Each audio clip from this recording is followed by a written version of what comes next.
Good morning बच्चों, आप सभी का स्वागत करता हूं मैं इस शानदार क्लास के अंदर।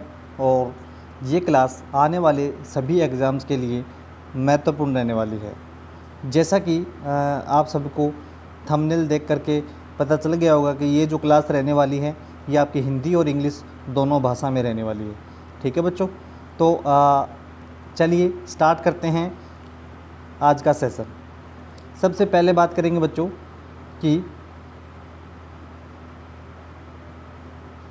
According to CRS registration of birth within, कि CRS रूल के अनुसार बोले तो सेंट्रल रजिस्ट्रेशन सैंपल रजिस्ट्रेशन के अनुसार जो है CRS के अनुसार जन्म का पंजीकरण कितने दिनों में हो जाना चाहिए।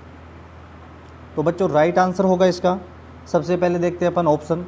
पहला ऑप्शन है 7 दिन, दूसरा ऑप्शन है 10 दिन, तीसरा ऑप्शन है 14 दिन और चौथा ऑप्शन है बच्चों 21 दिन। तो CRS रजिस्ट्रेशन एक्ट के अनुसार जो birth and death registration act जो होता है, क्या बच्चा, बर्थ एंड डेथ रजिस्ट्रेशन जो एक्ट होता है, जो कि एक्ट जो होता है जो कि 1969 के अंदर लॉन्च हुआ था, दिया गया था। इसके अनुसार जन्म और मृत्यु का जो पंजीकरण है वो 21 दिन के अंदर अंदर करवा लेना चाहिए। इट्स मीन्स राइट जो आंसर होगा इसका जो राइट आंसर होगा वो हो जाएगा आपका 21 दिन। चलिए नेक्स्ट क्वेश्चन।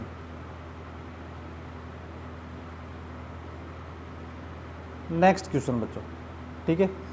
नेक्स्ट क्वेश्चन है the main focus for organizing home visit is which of the following.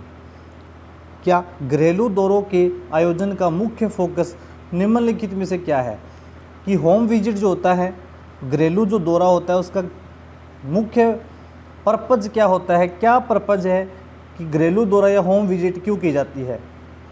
जैसे पहला ऑप्शन है inspection of home environment, home environment को इंस्पेक्शन करने के लिए कि जो आपका जो घर का जो एनवायरनमेंट है वो जो है सूटेबल है कि नहीं है। Checking work of other nurse, checking work of other nurse के काम को चेक करने के लिए, डेमोग्राफिक सर्वे के लिए या प्रिवेंशन एंड एजुकेशन के लिए। तो घरेलू जो दौरे हैं उनका जो मुख्य आयोजन करने का जो मुख्य जो उद्देश्य होता है ना बच्चों, वो क्या होगा, तो वो होने वाला है ऑप्शन ए जो है वो बिल्कुल राइट है बच्चों। क्या ऑप्शन ए है, बिल्कुल राइट है। क्या है कि inspection of home environment, home environment का इंस्पेक्शन किया जाएगा, देखा जाएगा कि क्या आपका जो घर है वो उस वातावरण को सूट कर रहा है कि नहीं कर रहा। जैसे कि आफ्टर बर्थ जो बेबी होता है उसका होम विजिट किया जाता है, होम बेस्ड न्यूबॉर्न उसको केयर दी जाती है। उस दौरान sub centre health and wellness centre से जो ANM और आशा है जो वहाँ पर HBNC home based newborn care देने के लिए होम विजिट करती है। तो होम विजिट इसलिए की जाती है कि इंस्पेक्शन किया जाए कि घर का जो वातावरण है, वहाँ का जो वातावरण है, क्या वो बच्चे के ग्रोथ एंड डेवलपमेंट को प्रभावित तो नहीं कर रहा, बच्चों को कोई इन्फेक्शन तो नहीं हो सकता उस वजह से। तो इन सभी चीज़ों का ध्यान रखा जाता है घरेलू दौरा के अंदर। चलिए नेक्स्ट क्वेश्चन बच्चों। नेक्स्ट क्वेश्चन बहुत ही इम्पोर्टेंट है, एग्ज़ाम्स में ये क्वेश्चन आपको देखने को मिलेंगे। चलिए next question, role of the community nurse in school health program except. ऐसे वर्ड पर ज़्यादा फोकस करना है बच्चों। एक्सेप्ट वर्ड जहाँ भी दिखे उसका मतलब होता है जो वो पूछना चाह रहा है उसके अलावा। ठीक है, पहला ये क्वेश्चन आपका है स्कूल स्वास्थ्य कार्यक्रम में सामुदायिक नर्स की भूमिका सिवाय इसके, कि स्कूल स्वास्थ्य कार्यक्रम के दौरान जो सामुदायिक जो नर्स है उसकी भूमिका क्या क्या होती है। बट ये पूछ रहा है सिवाय इसके क्या नहीं होती। पहला ऑप्शन आपका बच्चों assist in screening physical mental other special examination of children. देखिए जो स्कूल स्वास्थ्य कार्यक्रम होते हैं उसमें जो आपकी स्कूल हेल्थ नर्स जो होती है, कम्युनिटी नर्स जो होती है, वो स्क्रीनिंग करती है physical mental and other special examination of children का करती है। ये काम तो बिल्कुल होता है, लेकिन हमें वो ढूंढना है जो नहीं होता है। Assist in communicable disease control, बिल्कुल कम्युनिकेबल डिजीज़ कंट्रोल करने के लिए असेसमेंट किया जाता है। To provide immunization to the children, कि बच्चे को वहाँ पर जो कम्युनिटी नर्स है वो बच्चे को वहाँ पर क्या करेगी, इम्यूनाइजेशन देगी। नेक्स्ट है assist in the school medical examination and follow up, बिल्कुल ये सारे काम होंगे सिवाय किसके, इम्यूनाइजेशन का काम नहीं होगा। ओके, क्या नहीं होगा बच्चों, इम्यूनाइजेशन वाला काम नहीं होने वाला है, सॉरी इम्यूनाइजेशन वाला काम नहीं होने वाला है। तो राइट आंसर आपका हो जाएगा ऑप्शन सी जो है वो करेक्ट आंसर है। ओके, ऑप्शन सी नहीं होगा इसमें। नेक्स्ट क्वेश्चन है ESI act passed in which year. जो ESI एक्ट है, ESI एक्ट कौन से वर्ष में, ESI अधिनियम किस वर्ष में पारित हुआ था। पहला ऑप्शन है 1946, 1948, 1952 या 1956। राइट आंसर क्या है बच्चों, जल्दी से कमेंट करें। ESI एक्ट जो होता है, ESI जो एक्ट है, ESI जो एक्ट है बच्चों, ESI एक्ट कब पास हुआ था। तो ये पास हुआ था, राइट आंसर हो जाएगा ऑप्शन बी, 1948 के अंदर ये अधिनियम आया था, ये अधिनियम पास हुआ था। ठीक है, तो राइट आंसर क्या हो जाएगा बच्चों, 1948। नेक्स्ट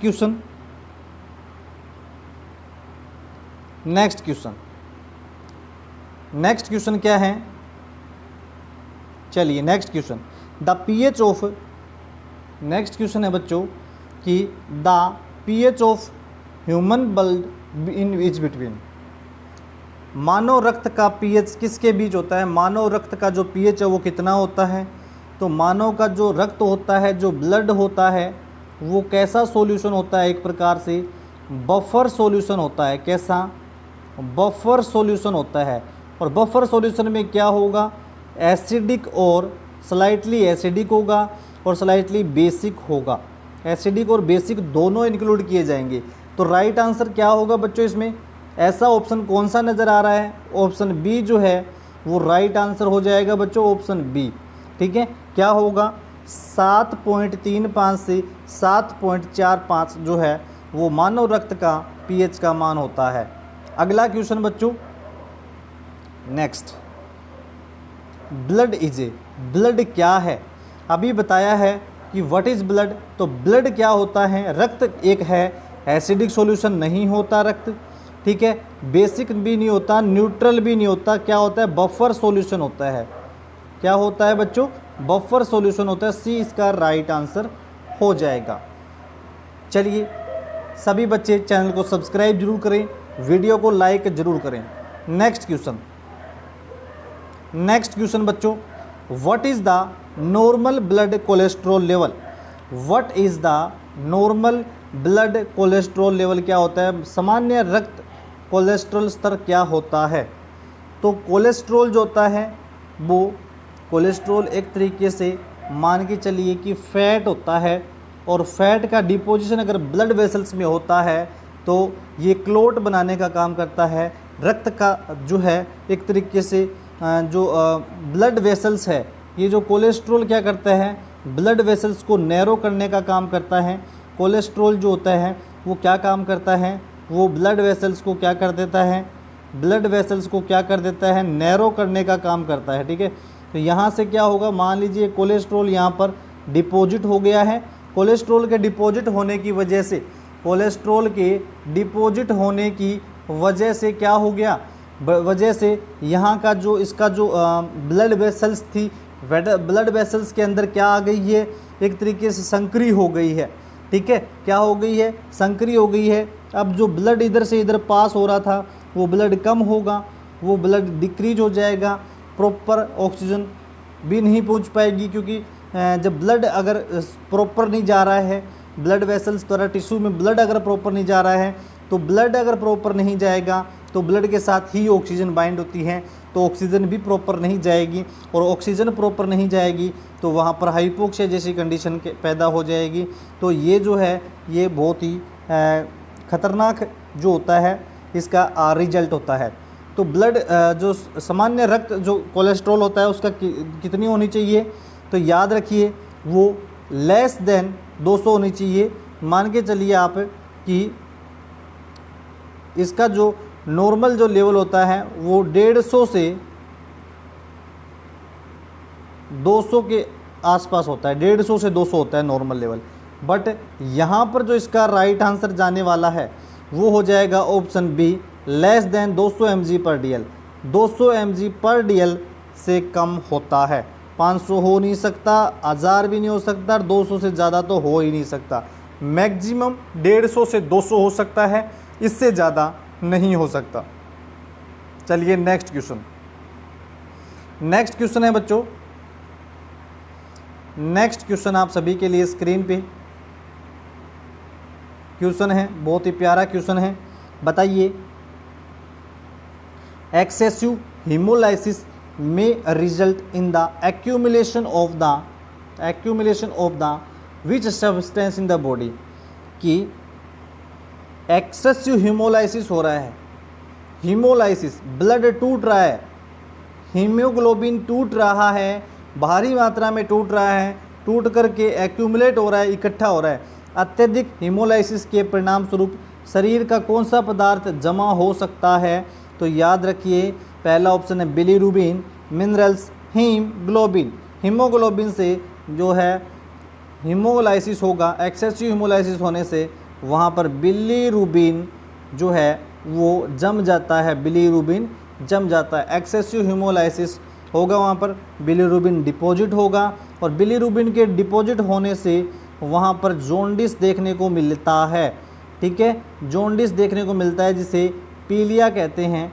और नेक्स्ट क्वेश्चन, जॉन्डिस दो प्रकार का होता है, एक होता है दोस्तों पैथोलॉजिकल जॉन्डिस, एक होता है बच्चों physiological jaundice.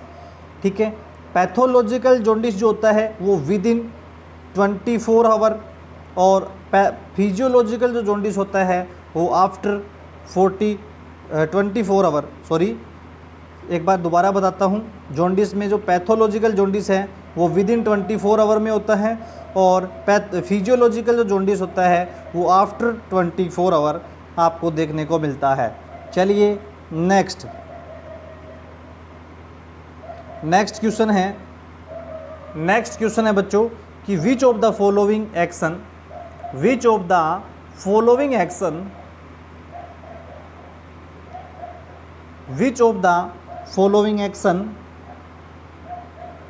should the nurse priorities when taking care of patient with platelet count 23,000 पर mm³। देखिए, वैसे नॉर्मल जो प्लेटलेट काउंट होता है वो 1.5 से 3.5 लाख होता है नॉर्मल, तो लेकिन ये क्या हो गया, फिर नॉर्मल से कम हो रहा है। तो 23,000 पर mm प्लेटलेट काउंट वाले मरीज की देखभाल करते समय नर्स को निम्नलिखित में से किस कार्य को प्राथमिकता देनी है, प्रायोरिटी यहाँ पर पूछी है। चलिए, पहला ऑप्शन है आपका request and order of anticoagulant, इसको एंटीकोगुलेंट देना है। प्राथमिकता बताओ, देना है बिल्कुल सही है, लेकिन फर्स्ट प्रायोरिटी किसे देनी है। ऐसे क्वेश्चन एम्स के अंदर, ESIC के अंदर, RML एग्ज़ाम के अंदर, SGPGI के अंदर ऐसे क्वेश्चन पूछे जाते हैं। Protect the patient from injury, क्या पेशेंट को इंजरी से बचाएंगे, या encourage the patient to drink plenty of fluids, या no action is necessary. No action वाला ऑप्शन तो कभी भी सिलेक्ट मत करना, क्योंकि प्लेटलेट्स इसमें क्या हो रही है, बहुत ही ज़्यादा कम हो रही है। और प्लेटलेट्स अगर कम होगी, प्लेटलेट का काम होता है रक्त में थक्का जमाने का, ठीक है, ब्लड को क्लोट करने का काम प्लेटलेट करती है, और प्लेटलेट अगर नहीं है तो ब्लड की क्लोटिंग नहीं होगी। तो इसका मतलब एक ऐसा ऑप्शन ढूंढिए जहां पर ब्लीडिंग होने के चांसेस दिखाई दे रहे हो। लाइक दैट आप देख सकते हैं option B, protect from injury. बिल्कुल इंजरी से प्रोटेक्शन देना है। अगर इंजरी हो गई ब्लीडिंग चालू हो जाएगी, और ब्लीडिंग को रोकने के लिए यहाँ पर प्लेटलेट नहीं है, इतनी मात्रा में नहीं है कि वो ब्लड को रोक दे, इसलिए पेशेंट के अंदर ब्लीडिंग होगी। हैवी ब्लीडिंग होने से शोक की कंडीशन हो जाएगी, शोक की कंडीशन होने से पेशेंट की डेथ भी हो सकती है। ठीक है, नेक्स्ट क्वेश्चन। अगर क्लास अच्छी लग रही है बच्चों तो वीडियो को लाइक करके चैनल को सब्सक्राइब कर लेना, वीडियो को लाइक करके चैनल को सब्सक्राइब कर लेना बच्चों। ठीक है, चलिए नेक्स्ट, कि what is the synonym of clotting factor second. Clotting factor second कौन सा होता है?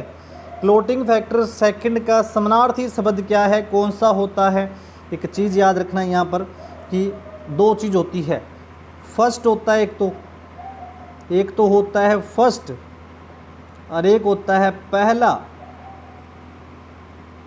ठीक है, चलिए, फर्स्ट होता है पहला होता है।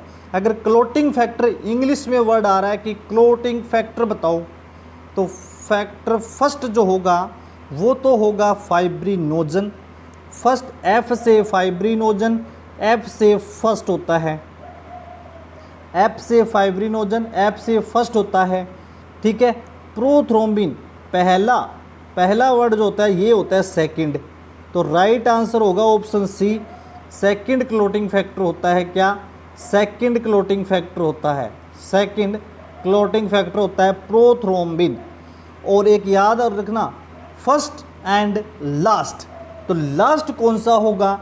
लास्ट जो होगा वो भी एफ से शुरू होगा, पहला जो है वो भी एफ से शुरू हो रहा है, तो फाइब्रिन जो है वो लास्ट होगा। नेक्स्ट क्वेश्चन, बहुत इंपॉर्टेंट क्वेश्चन है ये।